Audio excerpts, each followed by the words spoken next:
School गढ़िले हेले school रे शिक्षक नियुक्ति देबाकू संपूर्ण भूलीगले।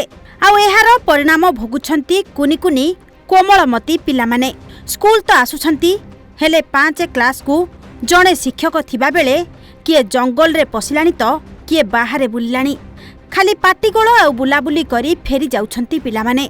आउ सबुठु गुरुत्वपूर्ण कथा हेउछि एठी प्रधान शिक्षक ही निभाउछंती सबु दायित्व। केतेबेले श्रेणी रे पिलांकु पाठ पढ़ौछंती तो केतेबेले ऑफिस रे बसी ऑफिस काम करूछंती। हो आज्ञा आमे कहूछु मयूरभंज जिला सुलियापदा ब्लॉक रे थिबा सरकारी प्राथमिक विद्यालय घणघणा कथा। एही विद्यालयर 200 मीटर दूरतारे पश्चिम बंगर सीमा लागी रहिथिबा बेले संपूर्ण घन जंगल रे घेरा एही विद्यालयटी। विद्यालय सिना सरकार देइछंती हेले स्थायी शिक्षक देई पारुनाहांती। 3 वर्ष हेलाणी जणे शिक्षक रे चालिछि 5टी श्रेणीयुक्त प्राथमिक विद्यालय। ताहा पुणी अस्थायी शिक्षक जणे शिक्षक रे ऑफिस काम सहित अन्यान्य थिबा बेले 5टी श्रेणीर पिलामानंकु केतेबेले एवं केते समय पाठ पढ़ा जाउथिबो ताहा समस्ते हृदयंगम करि पारुथिबे। सियाडे मु ऑफिशियल गला बेले भी टिके असुविधा होछि। छुआ को जेतकी मोर पाठ पढ़ेबा कथा सेतकी रे भी पढ़ेई पारुनी। ए बाबद रे मु हमर सुड़ियापदा बीओ मैडम को जणई थिली।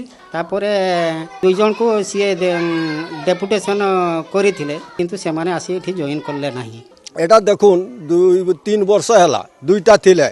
ए जे 3 वर्ष पर गुटे मास्टर एठी आउ सरकार किछि ध्यान देउ नांती।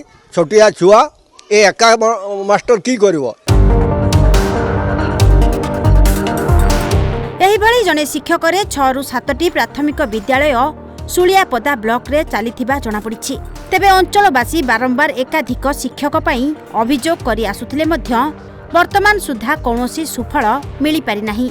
सेटा सिंगल टीचर हेछि सेठी हेडमास्टर थिले रिटायर पर हेटा सिंगल रे चलछि।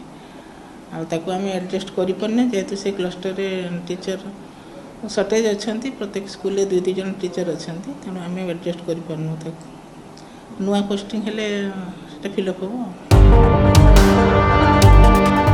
तेणु एभली सरकारी विद्यालय रे पाठ पढ़ुथिबा छात्र छात्रींक पई बापा मां को मुंडरे चिंता घारिलाणी पिलांको भविष्यत कोन हेबो। मयूरभंज सुलियापदारु देवेंद्र नायकंग report Odisha Bhaskar. OIFTSM fire and safety institute अग्नि निरापत्ता तालीम नहीं बड़ बड़ शिल्पानुष्ठान रे गढ़ंतु निजर भविष्यत।